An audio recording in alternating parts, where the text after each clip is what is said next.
Hello, friends. My name is Mark, and welcome back to the show. Dear listener, I have a question for you. Do you like stories?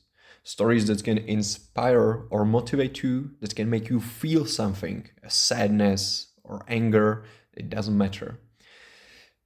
I'm asking because me personally, I fucking love good stories. So, because of that, I've decided that in today's episode, I would like to explore the topic of storytelling. More specifically, why are stories so important, or why do they feel so important, and what can be the purpose of telling a story. I will also explore one of the most common narrative structures, the hero's journey, and present some info about that and hopefully tying it into one comfortably consumable package. So let's begin. Of course, storytelling or stories have a long history. Someone said that it is the oldest of all arts. So you won't be surprised that the word story derives from Greek and actually means knowing, knowledge, and wisdom, which I think kind of hints at some of the purposes behind telling stories. Because if we go way back in human history, the first acts of storytelling were, of course, oral tradition, or we can imagine, for example, cave paintings that told a certain story. Nowadays, of course, we have many different mediums. We have books, we have magazines, film, music, performative dances, social media, and all other different formats the internet and today's world offer. So a creative individual can find his medium in all this mishmash of opportunities if he wants to tell some compelling story. So I've mentioned that originally the word story meant knowing, knowledge, and wisdom. I am not surprised by that personally, but it kind of tells us what the initial purpose of telling a story probably was, and it was education or conveying some information. And if I go back to the cave paintings, I think that maybe the elders in the tribe wanted to convey information about the life, the world, what they learned during their lifetimes, so that the next generation that will see the cave paintings can survive. I think that's reasonably reasonable beginning for a storytelling. Of course, stories can also mean just to entertain. They can be just content nowadays. But beside the education and entertainment, they can also be meant to inspire or offer some insight, into a personal self. I can personally say that a lot of good stories do that. You for example, you watch a good movie, it ends, and after that you are just sitting there and thinking about your life or some provoking thoughts you've never heard before.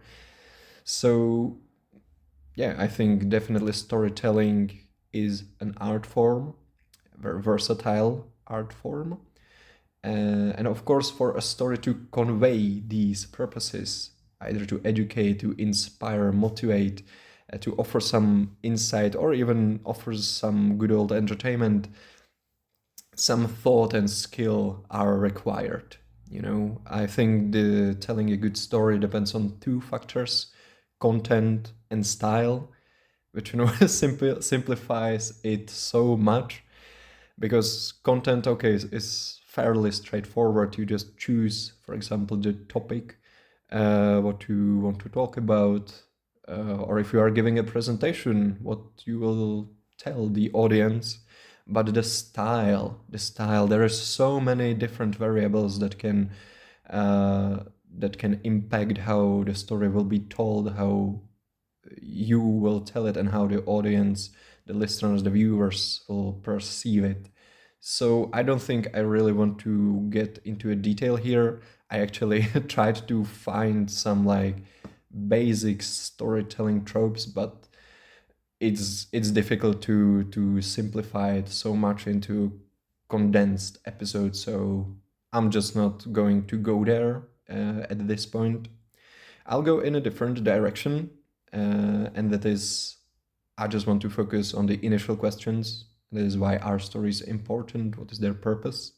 And from everything I've read, from how I thought about it, how I thought about how I perceive stories and how good stories impacted me, either written or in a movie format, I think the ultimate purpose of storytelling is to connect people and to connect with people.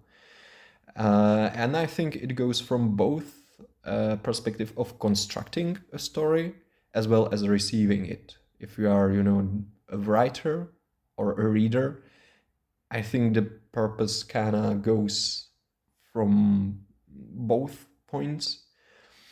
For example, if you're a writer who you want to express some emotions, some of your thoughts, ideas, or values, and hopefully make them relatable to others. You want to express yourself. Of course, writing can be just an act of self realization, but I think a good story is, relatable to others or makes them think about new thoughts and new ideas. And as I said, making these thoughts, ideas, and information relatable even to the next generation. And it goes the other way around if you're reading a story or viewing a movie. I don't know, going through hardships, for example, the hero in the book goes through some hardships. You can relate to that because you're a human being living your life, and of course there's adversity on every corner, so it makes you relate to something you're searching for, a relatable uh, a relatable experience, and maybe it brings you comfort to see that other people can feel in similar way. This reminds me of a quote. I, for the love of God, I can't remember who said it, and I'll be paraphrasing, but it's about a poetry. The guy in the interview is asked, why is poetry important? And his answer is basically that, in everyday life, most people just don't really think about poetry. But then something happens in your life, some disaster, maybe a loved one dies, or whatever it can be. You are faced with adversity of the world, and you are trying to make sense of that, and that's when a poetry comes into play.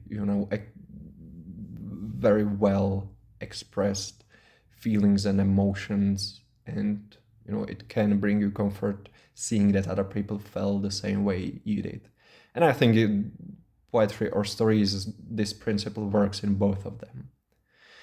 So, as I said, I think the ultimate purpose of storytelling or stories is to connect people and connect with people. Now, I have already mentioned that, one of the things that can make a story relatable, for example, is when the hero in the book, for example, in the story, is going through some hardships. And that is why I would also like to explore the topic of the hero's journey, which is a name for one of the most common narrative structures you can find in a lot of different stories, books, movies, theater, I guess, plays, and it's almost naturally recurring theme, or as I said, narrative structure. One can think of it also as a template for stories that involve some protagonist, a hero. Sometimes it can be called monomyth, but I think I will refer to it as the hero's journey. And to simplify it, It involves a call to adventure. There's a hero living his everyday ordinary life, but then a call to adventure arrives. Now, the hero may at first refuse the call to adventure, but eventually he will accept it and will embark on a journey. It can also oftentimes, there can oftentimes be a mentor figure, some old wise guy, for example, figuring in the story. Maybe he can help persuade the hero to go on the journey and embark on the adventure. Now, what is important in the adventure, in the hero's journey, some conflict or challenge arises that the hero needs to overcome. And it is through this overcoming that he is transformed. This experience transforms him. It helps him hone new skills, for example. And, in the end, he returns home, but he is changed. It is also worth mentioning that the return of the hero back home is oftentimes with some potential prize or boon. In some stories, for example, it can be the elixir of life, for example, or simply just some treasure. If that sounds somewhat familiar, I wouldn't be surprised. When I first read about it, I immediately thought, "Whoa, that sounds so much like a Hobbit," for example. And yeah, that is exactly true. I've written here some examples of hero's journey we can find in popular culture. There's, of course, George Lucas' Star Wars. It was identified as a monomyth, or the hero's journey, almost immediately after it came out. The stories of Tolkien, Hemingway, Stephen King, Homer's Odyssey, or Wizard of Oz, or even Alice in Wonderland. So, as I said, you can find this structure in a lot of popular and different stories, but the principle, is recurring. The first person that put this theory of the narrative structure completely into words was Joseph Campbell in 1949. To give you a bit of backstory, a bit of history, and I will read you his general description. A hero ventures forth from the world of common day into a region of supernatural wonder. Fabulous forces are there encountered, and a decisive victory is won. The hero comes back from this mysterious adventure with the power to bestow boons on his fellow men. That is, simplified, of course, the first description of the hero's journey.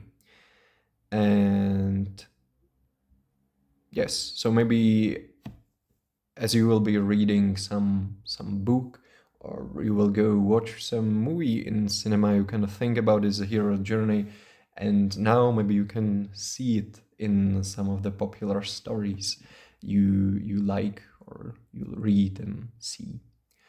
I think it's also worth mentioning that there's some criticism to this hero's journey theory. The Campbell's original theory, I thought I will just mention it. The main criticism is selection bias or self-selection bias, because the folklorists that countered the theory argue that Campbell was choosing stories that fit the pre-existing proposal or fit his theory, and use them as an example.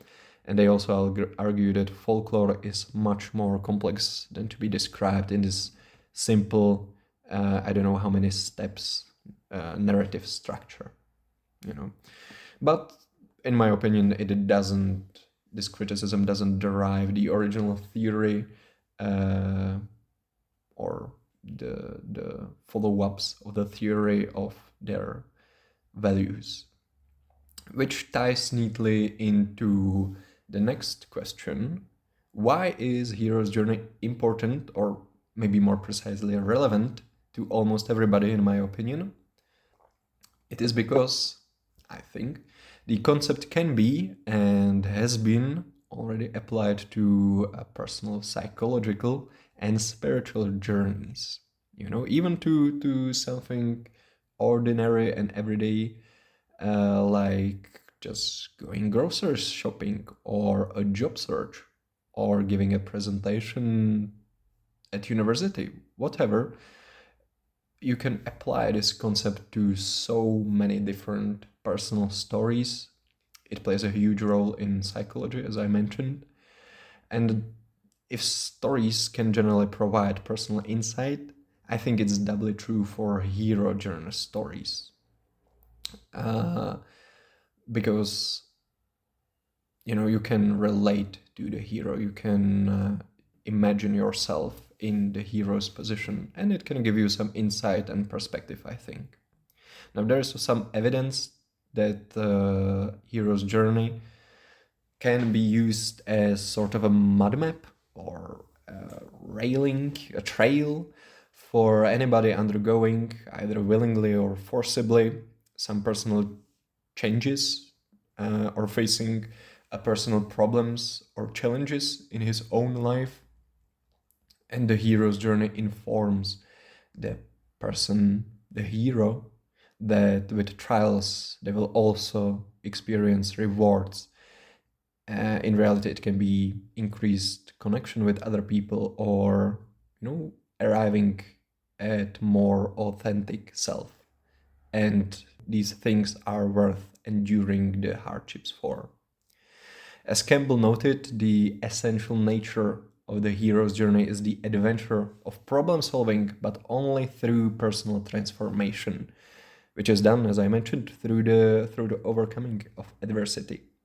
Now, what I also found fascinating, although it kind of fits what we talked about here, is that research published in the Journal of Personality and Social Psychology just last year provides evidence that viewing one's life through the hero's journey narrative can significantly enhance a sense of life meaning as well as resilience, because I think it prompts people to reflect on important elements of their life and sort of connect them into coherent and compelling narrative. That's pretty cool, don't you think? So if I would tie it or come back to the stories in general, I would say that stories are important because meaning in life is heavily tied to the stories people tell about their own lives. And realizing this, it can serve as a prompt to maybe rethink how is your journey or your story going, or what is the direction it's heading. For me, for example, what I take away from this newly found perspective, because really thinking about your life as a one big story, or one big story consisting of smaller different tales, can give you a sort of different point of view, sort of detached, I would say. And it can allow you, or anybody, you, to be more proactive in what kind of story you want your life to be, how you will write it, And I think it's funny because I realize there is so many like sayings tied to, writing your own story.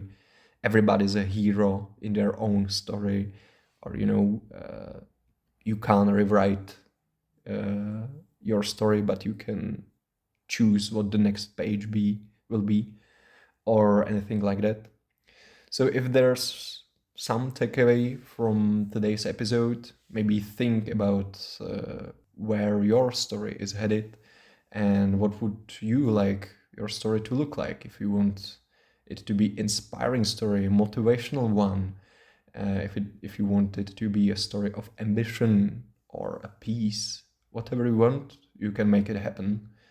And for me, it was very insightful to read about stories, storytelling, the hero journey, everything, and to think on it. So I hope for you it will be as well. That's basically it from me today. As always, give me your feedback. I hope you enjoyed, and see you. Bye bye.